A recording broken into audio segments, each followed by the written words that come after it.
तो इस तरह हमने प्रीवियस लेक्चर 2 में ड्रूड एंड लॉरेंज के कॉन्सेप्ट को डिस्कस किया था और वहां पर हमने इलेक्ट्रॉन फ्लो किस तरह से होते हैं, इलेक्ट्रॉन फ्लो की डायरेक्शन क्या होती है, करंट की फ्लो की डायरेक्शन क्या होती है, ये सारी चीजें हमने वहां पर डिस्कस किया था। अब उसी के कंटिन्यूएशन में आज का जो हमारा टॉपिक होगा वो इलेक्ट्रिक करंट और इलेक्ट्रिक सर्किट के बारे में होगा। जो स्टूडेंट नए हमारे साथ जुड़ रहे हैं उनसे रिक्वेस्ट है कि वो प्रीवियस लेक्चर को भी ध्यान से देखें ताकि उनको ये चीजें समझ में आए। यहाँ पर इलेक्ट्रिक करंट को टेक्निकली अगर डिफाइन किया जाए तो कैसे डिफाइन करना है वो हम यहाँ पर देखते हैं। आपको याद होगा कि ड्रूड एंड लॉरेंज के केस में हमने एक कंडक्टर कंसीडर किया था। यहां पर हमें यह भी मालूम है कि जो इलेक्ट्रॉन्स हैं वो फ्री टू मूव होते हैं, वो ओपन कंडीशन में है तो वो उनका जो मोशन होगा वो कैसा होगा, रैंडम मोशन होगा। लेकिन जैसे ही हम उनको बैटरी से कनेक्ट करते हैं तो वहां उनका जो मोशन होता है वो एक पर्टिकुलर डायरेक्शन में होता है और उस पर्टिकुलर डायरेक्शन में जो मोशन होता है वो एक रेगुलर पैटर्न को फॉलो करता है। उस रेगुलर पैटर्न को या उस ऑर्डर्ड मोशन ऑफ इलेक्ट्रॉन को हम क्या बोलते हैं, इलेक्ट्रिक चार्ज या फ्लो ऑफ इलेक्ट्रिक करंट। ठीक है, तो ड्रूड एंड लॉरेंज का जो कॉन्सेप्ट था वो इसी के बेस पे था। अब यहां पर हमने बात की थी कि ये इलेक्ट्रॉन्स हैं और इनका फ्लो कैसा है, ऑर्डर्ड है, मतलब एक रेगुलर पैटर्न को ये फॉलो करते हैं। टेक्निकल डेफिनेशन की बात करें, first of all electric current को डिफाइन करेंगे, उसके बाद सर्किट को हम समझेंगे। तो इलेक्ट्रिक करंट को डिफाइन करना हो तो इसकी फर्स्ट डेफिनेशन होगी ordered motion of electrons, ordered motion of electrons. ठीक है, इसकी अदर डेफिनेशन क्या होगी, आपको याद होगा हमने एक सेक्शन कट किया था, इस सेक्शन का नाम एक्स डैश था। ठीक है, ये लेफ्ट पोर्शन है, ये राइट पोर्शन है, मतलब ये अगर पेन है इसको अगर 2 पार्ट में आप डिवाइड कर दीजिए तो इस तरह की ज्योमेट्री बनती है। इसमें एक लेफ्ट पोर्शन है और एक राइट पोर्शन है। तो इलेक्ट्रॉन का फ्लो लेफ्ट से राइट की तरफ per unit time is equal to flow of electron from right side to left side per unit time. ठीक है, मतलब अगर 1000 इलेक्ट्रॉन्स लेफ्ट से राइट की तरफ मूव कर रहे हैं तो 1000 इलेक्ट्रॉन का जो फ्लो होगा वो राइट टू लेफ्ट साइड ही होगा, जो कि हमने बात की थी कि flow of electron from left to right per unit time is equal to flow of electron from right side to left side per unit time. तो यहां पर फ्लो ऑफ इलेक्ट्रॉन मतलब ये जो अपर पोर्शन की बात करें तो ये क्या रिप्रेजेंट करता है, ये क्वांटिटी रिप्रेजेंट करता है। और आपको मालूम होगा लेक्चर 1 में चार्ज के कैरेक्टरिस्टिक्स की हमने बात की थी, उनकी प्रॉपर्टी की बात की थी। तो चार्ज को हम क्वांटाइज कर सकते हैं, क्वांटाइज का मतलब उनको हम काउंट कर सकते हैं। जैसे यहां पर 100,000 या 1000 या 1000 है ना, इस तरह से क्वांटिटी के रूप में उनको रिप्रेजेंट किया जाता है।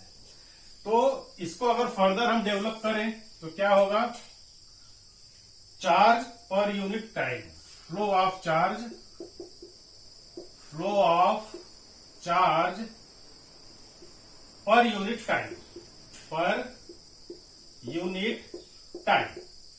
ठीक है, ड्रूड एंड लॉरेंज के अकॉर्डिंग ये इक्वेशन जनरेट हुई है। ये कोई नया कॉन्सेप्ट नहीं है, ये प्रैक्टिकली प्रूफ किया गया है। तो फ्लो ऑफ इलेक्ट्रॉन पर यूनिट टाइम, पर यूनिट का मतलब क्या हुआ, पर का मतलब ये जो लाइन हमने खींची है ना इसको पर बोलते हैं, पर मतलब नीचे हमें लिखना है, यूनिट टाइम का मतलब डिवाइडेड बाय टाइम। ठीक है, और ऊपर क्या होगा, नंबर ऑफ इलेक्ट्रॉन या नंबर ऑफ चार्जेस। तो flow of charge per unit time is known as electric current. इसको मैथमेटिकली अगर हमें रिप्रेजेंट करना हो, mathematically it can be written as I is equal to Q divided by time. ठीक है, this is equation number 1।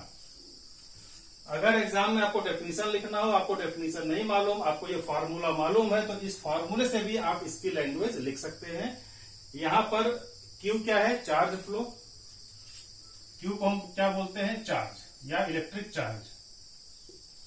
T क्या होता है, time,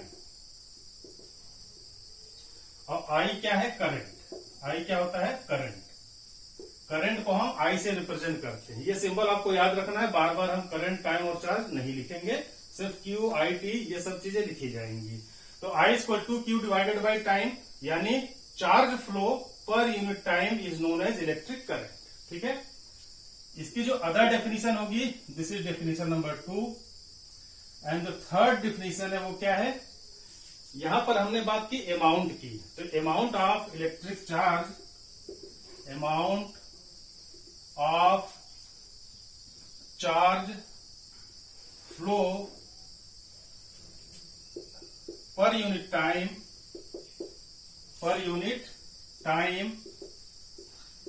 through any cross section is defined as electric current या इलेक्ट्रिक चार्ज। ठीक है, तो 1, 2 and 3 इस तरह से आप इसको डिफाइन कर सकते हैं। अमाउंट का मतलब ये जो क्वांटिटी है इसकी हम बात कर रहे हैं। अब देखिए यहां पर करंट का फॉर्मूला आपको मिला इक्वेशन नंबर 1 में, I = Q/T। अब इसको फर्दर हमें एग्जाम में, न्यूमेरिकल प्रॉब्लम में, हर जगह इसको यूज करना है। मल्टीपल चॉइस क्वेश्चन में भी बहुत पूछे जाते हैं। इसकी यूनिट क्या होगी, इसकी क्वांटिटी क्या होगी, इसकी वैल्यू क्या होगी, और करंट को मतलब आई को मेजर कैसे करेंगे, ये सारी चीजें हमारा नेक्स्ट टॉपिक में कवर होने वाला है। अगर हम फर्स्ट ऑफ ऑल यूनिट की बात करें, यूनिट करंट की यूनिट क्या होगी, Q डिवाइडेड बाई टाइम। तो सबसे पहले हम Q को समझ लें। Q क्या होता है, चार्ज, और चार्ज की यूनिट क्या होती है, कूलॉम। कूलॉम साइंटिस्ट का नाम है, उनके ऑनर पर इसकी जो यूनिट है वो कूलॉम रखी गई है, और इसको शॉर्ट में कैपिटल C से रिप्रेजेंट किया जाता है। Capital C is the first letter of the name Coulomb. ठीक है, T क्या होती है, T की यूनिट सेकेंड में होती है, सेकेंड। शॉर्ट में स्मॉल s से रिप्रेजेंट करते हैं, स्मॉल s होता है, कैपिटल S नहीं होता। ये सारी यूनिट जो है वो SI सिस्टम में है, इसमें है SI सिस्टम। ठीक है, अब I की यूनिट क्या होगी, Q डिवाइडेड बाई टाइम, मतलब कूलॉम डिवाइडेड बाई सेकेंड, तो C डिवाइडेड बाई S, यानी कूलॉम, I = कूलॉम पर सेकेंड, या शॉर्ट में C डिवाइडेड बाई S इसको आप लिख सकते हैं। अब इस करंट का ये जो इक्वेशन है इसको एम्पियर ने खोजा था या एम्पियर ने डिस्कवर किया था, तो इसीलिए इसको हम क्या बोलते हैं, एम्पियर। इसकी जो अदर यूनिट है वो क्या होगी, एम्पियर। मल्टीपल चॉइस क्वेश्चन में पूछा जाता है कि SI unit of the current क्या है। अगर आपको कूलॉम पर सेकेंड ऑप्शन में गिवन नहीं है तो आपका करेक्ट आंसर होगा एम्पियर। अगर एम्पियर गिवन नहीं है तो यहां पर कूलॉम पर सेकेंड गिवन होगा। दोनों में से कोई भी एक वैल्यू वहां पर गिवन होगी, और दोनों जो है SI यूनिट सिस्टम में डिफाइन किए जाते हैं। करंट की यूनिट हमने बात कर ली, चार्ज की भी यूनिट हमने बात कर ली, टाइम की भी यूनिट हमने यहां पर देखा। कई बार कूलॉम की SI यूनिट आपसे पूछी जाती है, मतलब चार्ज की SI यूनिट पूछी जाती है, तो क्या होगा, I = Q divided by time. तो Q क्या होगा, I मल्टीप्लाइड बाई टाइम, मतलब इसका क्रॉस मल्टीप्लीकेशन करेंगे तो Q = I multiplied by time. I की यूनिट होती है एम्पियर, टाइम की यूनिट होती है सेकेंड, तो जो कूलॉम की अदर यूनिट होगी वो एम्पियर इंटू सेकेंड होगी। तो या तो एम्पियर इंटू सेकेंड क्वेश्चन में गिवन होगा या तो कूलॉम गिवन होगा, दोनों की मीनिंग सेम है, दोनों SI यूनिट में है। यहां पर Q = IT से आपको ये फॉर्मूला जनरेट करना है। ठीक है, ओके। तो इस तरह से हमने करंट को डिफाइन किया। अब बात आती है कि करंट को मेजर कैसे करेंगे। करंट को मेजर कैसे करेंगे, जैसे हमारे बॉडी का टेम्परेचर, अगर फीवर होता है, आप डॉक्टर के पास जाते हैं तो फीवर मतलब टेम्परेचर, बॉडी का टेम्परेचर किससे मेजर करते हैं, थर्मोमीटर से। तो थर्मोमीटर क्या है, एक इंस्ट्रूमेंट है, एक डिवाइस है जो कि बॉडी का टेम्परेचर मेजर करता है। सिमिलरली किसी कंडक्टिंग वायर में कितने अमाउंट की करंट फ्लो हो रही है, 5 एम्पियर, 1 एम्पियर, 2 एम्पियर या 10 एम्पियर, वो मेजर करने के लिए एक इंस्ट्रूमेंट यूज होता है, और उस इंस्ट्रूमेंट का नाम है अमीटर। क्या नाम है, अमीटर। अमीटर क्या होता है, used to measure electric current. ठीक है, use to measure electric current. Okay, अब देखिए यहां पर हमने कूलॉम की बात की, दैट इज कैपिटल सी, और करंट की बात की आई। इसका मतलब कूलॉम और इलेक्ट्रॉन में कोई ना कोई रिलेशन होगा। वो रिलेशन क्या है, कोई वैल्यू है, वो एग्जाम में पूछे जाते हैं। तो उसकी हम बात करें तो 1 कूलॉम इज इक्वल टू, आपको मालूम है कूलॉम क्या होती है, चार्ज, और चार्ज को हम क्वांटाइज कर सकते हैं। क्वांटाइज मतलब उसको क्वांटिटी में रिप्रेजेंट किया जाता है। तो 1 कूलॉम में कितने इलेक्ट्रॉन्स है वो हम बात कर रहे हैं, ठीक है। तो 1 coulomb is equal to 6 × 10⁻18 electrons, ठीक है, क्योंकि चार्ज को हम क्वांटाइज कर सकते हैं, उसकी प्रॉपर्टी है। तो कितनी क्वांटिटी होती है 1 कूलॉम में, तो 6 × 10⁻18 इलेक्ट्रॉन्स होते हैं। 1 इलेक्ट्रॉन की जो वैल्यू होती है वो कितनी होती है, 1.6 × 10⁻19 कूलॉम, ठीक है। इसको रिवर्स करना है तो आपको कूलॉम को इलेक्ट्रॉन में कन्वर्ट करना है, तो ये इक्वेशन है। अगर इलेक्ट्रॉन को आप कूलॉम में कन्वर्ट करेंगे तो इसको डिवाइड करना पड़ेगा, और आपका जो रिजल्ट आएगा 1.6 × 10⁻19 कूलॉम आएगा। ये वैल्यूज आपको याद रखनी है। कई बार क्वेश्चन में गिवन होता है, कई बार गिवन नहीं होगा, तो आपको ये वैल्यू वहां पर रखना है, ठीक है। ओके, ये इलेक्ट्रिक करंट के बारे में हमने बात कर ली, यूनिट भी देखा, उसके बाद किस इंस्ट्रूमेंट से इसको मेजर करते वो भी हमने देखा। अब बात आती है क्वांटिटी की। क्वांटिटी का मतलब क्या हुआ कि करंट स्केलर क्वांटिटी है या वेक्टर क्वांटिटी है, कई बार एग्जाम में पूछा जाता है, ठीक है। देखिए, quantity of the current, quantity of the current. Quantity का मतलब क्या हुआ, there are 2 type of quantities, first is scalar quantity and second is vector quantity, ठीक है। स्केलर क्वांटिटी में क्या होता है, मैग्नीट्यूड होगा, एंड मैग्नीट्यूड होगा, डायरेक्शन नहीं होगा, नो डायरेक्शन। वेक्टर क्वांटिटी की बात करें, क्लास 9th में भी ये हमने पढ़ा था, है ना, मोशन चैप्टर फर्स्ट में। वेक्टर में क्या होगा, मैग्नीट्यूड भी होगा एंड डायरेक्शन भी होगा, वहां पर डायरेक्शन भी होगा। मतलब मैग्नीट्यूड है, डायरेक्शन नहीं है, तो वो स्केलर क्वांटिटी होगी। मैग्नीट्यूड भी है और डायरेक्शन भी है, तो वहां पर उसको हम स्केलर वेक्टर क्वांटिटीज में रिप्रेजेंट करते हैं। बात आती है करंट की। तो करंट में नॉर्मली क्या होता है, यहां पर कोई वायर लिया हमने, इस वायर से एक बल्ब कनेक्ट है इस तरह से, ये प्लस टर्मिनल होगा, ये माइनस टर्मिनल होगा, और यहां पर एक स्विच बोर्ड लगा होता है, ये 3 पिन का स्विच बोर्ड है। जैसे ही स्विच को हम ऑन ऑफ करेंगे, यहां पर एक बटन होगा, ये आपका बटन है, ऑन ऑफ, ठीक है। बटन ऑन करते हैं तो ये बल्ब आपका ग्लो होने लगता है। ग्लो क्यों हो रहा है, क्योंकि इस वायर के थ्रू करंट फ्लो होती है, और बल्ब यहां पर है, तो ऑब्वियसली किस डायरेक्शन में इलेक्ट्रिक करंट फ्लो हो रहा है वो हमें नहीं मालूम, लेकिन बल्ब यहां पर है, इसलिए हमें ये मालूम पड़ जाता है कि हम जो करंट का फ्लो है वो वायर में इस स्विच बोर्ड से बल्ब की तरफ फ्लो हो रहा है, क्योंकि बल्ब यहां पर है और बल्ब ऑन हो गया, बल्ब ग्लो होने लगा। इसका मतलब डायरेक्शन ऑफ इलेक्ट्रिक करंट कहां पर है, इस डायरेक्शन में, फ्रॉम स्विच टू बल्ब। ये क्या है आपका स्विच, और ये आपका होता है बल्ब, ठीक है। ओके, अगर ये बल्ब नहीं होता तो हमें नहीं मालूम होता कि ये वायर में करंट किस डायरेक्शन में फ्लो हो रहा है। तो यहां पर सपोज करिए जो करंट की वैल्यू है वो कितना है, 2 एम्पियर। करंट की वैल्यू कितनी है, 2 एम्पियर, और किस डायरेक्शन में है, स्विच टू बल्ब की ओर है।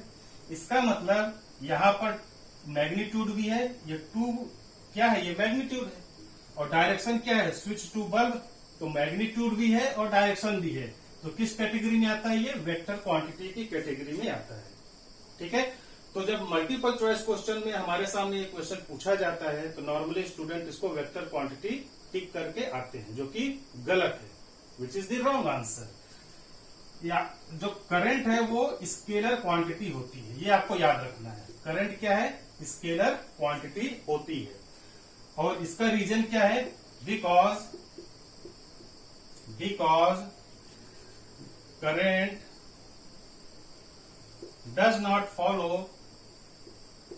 डज नॉट फॉलो या डज नॉट ओबे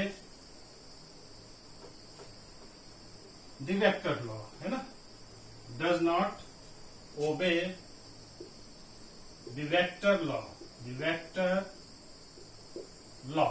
अब आप पूछेंगे कि वेक्टर लॉ क्या है, तो वेक्टर में हमने बात की मैग्नीट्यूड भी है और डायरेक्शन भी है। तो वेक्टर के लॉज हैं, मतलब वेक्टर क्वांटिटीज के लॉज हैं। अगर टू डिफरेंट वेक्टर क्वांटिटीज हैं जिसमें मैग्नीट्यूड भी है और डायरेक्शन भी है, उनको किस तरह से हमें ऐड करना है, किस तरह से सब्सट्रैक्ट करना है, मल्टीप्लीकेशन किस तरह से होगा, डिवीजन किस तरह से होगा, ये सारे लॉज हैं वहां पर। ठीक है, क्लास 12th में, इंटर में इसका एक डिटेल चैप्टर है। मैथ में भी आपने वेक्टर समेशन, वेक्टर के मल्टीप्लीकेशन, फ्रैक्शन, ये सब पढ़े होंगे। यहाँ पर वेक्टर लॉ में क्या होता है, सपोज करिए कोई फिजिकल क्वांटिटी ए है, ए के ऊपर हमने एरो रिप्रेजेंट किया, इसका मतलब हम यहाँ पर मैग्नीट्यूड और डायरेक्शन दोनों की बात कर रहे हैं। सेकेंड जो वेक्टर क्वांटिटी वो बी है। These two different type of vector quantities need to be added. अगर इनको हमें ऐड करना हो तो कैसे ऐड करेंगे, वेक्टर को हम हॉरिजॉन्टल लाइन से रिप्रेजेंट करते हैं और एक एरो से रिप्रेजेंट करते हैं। इसका ये हेड होगा और इसका ये टेल होगा। ठीक है, एरो जिस डायरेक्शन में है वो हेड होगी और इसका जो बैक डायरेक्शन होगा वो टेल होगा। इतनी बात समझ में आ गई। ये क्या है, vector A. Second vector B, ये बी है, इसको हम इस तरह से रिप्रेजेंट करेंगे, इसको बोलते हैं वेक्टर बी और इसके ऊपर एरो। तो वेक्टर बी का जो एरो है, उस एरो इस डायरेक्शन में है, अपवर्ड डायरेक्शन में, इसका मतलब यहां पर क्या होगा, हेड, और इसको यहां पर क्या होगा, टेल। इतनी बात समझ में आ गई। इस तरह से हमें इसको कनेक्ट करना पड़ता है। अब इनका हमें समेशन करना है या रिजल्टेंट निकालना है, रिजल्टेंट और समेशन। रिजल्टेंट और समेशन निकालना है तो क्या करेंगे, इसका जो टेल है इससे कनेक्ट करना है, एरो इस डायरेक्शन में यूज होगा, और ये किसके लिए होगा, आर वेक्टर। इसको हम पढ़ते हैं A vector, B vector and R vector, और आर इज द रिजल्टेंट और समेशन। तो जो आर की वैल्यू होगी, R vector equal to A vector plus B vector. ठीक है, ये वेक्टर लॉ, इस तरह से आपको सॉल्व करना है। अब इलेक्ट्रिक करंट की बात करें तो यहां पर ये वायर 1 है, ये वायर 2 है, इन दोनों वायर का यहां पर जंक्शन होता है, कनेक्शन होता है, मीटिंग पॉइंट भी आप इसको कह सकते हैं। This is wire 1। वायर 1 में जो करंट फ्लो होगा वो I1 करंट फ्लो होगा। I1 इक्वल टू सपोज करिए 2 एम्पियर है। यहां पर जो करंट फ्लो होगा उसकी जो वैल्यू होगी वो I2 होगी, और इसकी वैल्यू सपोज करिए 3 एम्पियर है। ठीक है, एक वायर और हमने यहां पर कनेक्ट कर दिया इस तरह से, I1 I2, सपोज करिए यहां पर I3 करंट फ्लो होता है। तो I3 की वैल्यू क्या होगी, इन दोनों का समेशन, मतलब I1 plus I2 equal to 2 और 3 कितना हो जाएगा, 5 एम्पियर। तो जब करंट को हम ऐड करेंगे तो इस तरह से ऐड करेंगे। ये डायग्राम और ये डायग्राम में बहुत सारे डिफरेंसेस हैं। ठीक है, यहां पर फर्स्ट का हेड और सेकंड का टेल आपस में कंबाइंड होता है, लेकिन यहां पर आप देखते हैं फर्स्ट का हेड और सेकंड का हेड कंबाइन होता है। यहां पर डिफरेंट है, मतलब इनमें डिस्क्रिपेंसी है। तो इसीलिए हम कहते हैं कि वेक्टर लॉ को करंट फॉलो नहीं करता, इसीलिए हम इसको वेक्टर क्वांटिटी में नहीं रख सकते। वेक्टर क्वांटिटी कभी भी इसका करेक्ट आंसर नहीं होगा। बात समझ में आ गई? ओके, तो इलेक्ट्रिक करंट के बारे में हमने बात की। अब हमारा जो नेक्स्ट टॉपिक होगा वो इलेक्ट्रिक सर्किट के बारे में होगा। तो इलेक्ट्रिक सर्किट की बात करें तो सर्किट की 2 क्राइटेरिया है या 2 कैटेगरीज है। फर्स्ट कैटेगरी क्या होती है, ओपन कैटेगरी, ओपन कैटेगरी या ओपन सर्किट भी आप इसको कह सकते हैं। सेकंड क्या होती है, क्लोज कैटेगरी या क्लोज सर्किट। ठीक है, तो सर्किट क्या होती है, सर्किट क्या मतलब आपने पढ़ा होगा, लेक्चर 2 में भी हमने बात की थी कि कंडक्टर ओपन कंडीशन में अगर था, ये कंडक्टर है, अगर ये ओपन कंडीशन में है तो इलेक्ट्रॉन का फ्लो कैसा है, रैंडम डायरेक्शन में है।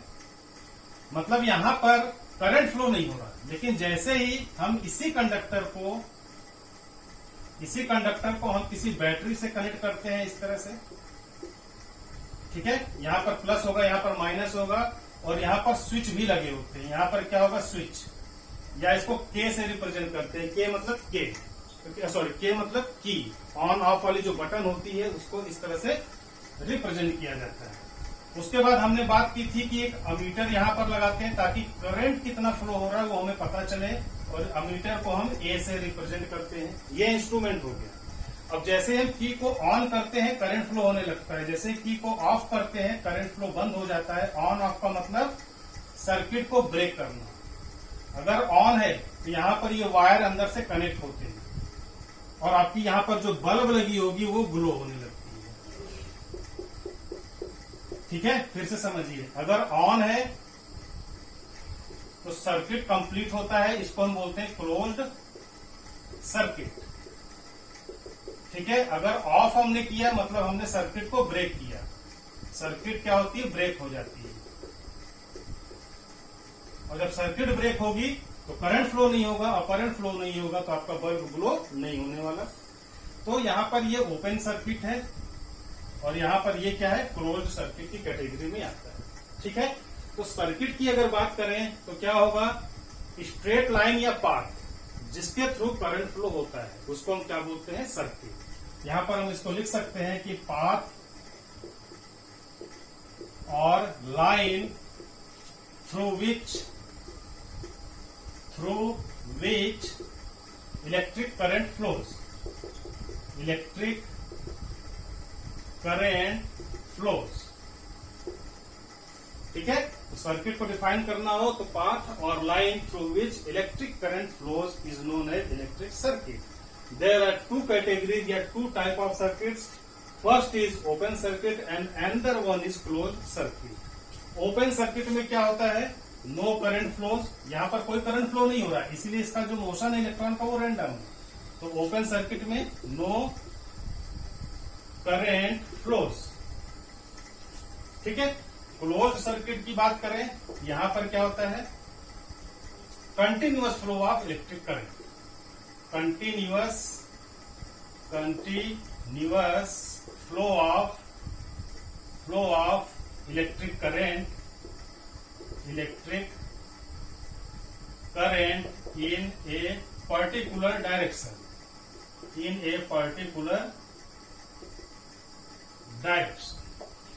ठीक है, तो जब करंट फ्लो होगा पर्टिकुलर डायरेक्शन में तो हमें जो है इलेक्ट्रिक बल्ब हो वो ऑन हो जाती है, या जितने भी इलेक्ट्रिकल डिवाइसेज हो, चाहे वो वॉशिंग मशीन हो, चाहे प्रेस हो, चाहे गीजर हो, कूलर हो, जो भी डिवाइसेज है वो सारे ऑन हो जाते हैं, वो सारे एक्टिव हो जाते हैं। तो इसका मतलब जब इलेक्ट्रिक करंट फ्लो होगा किसी सर्किट में तो क्या होगा, all types of electrical appliances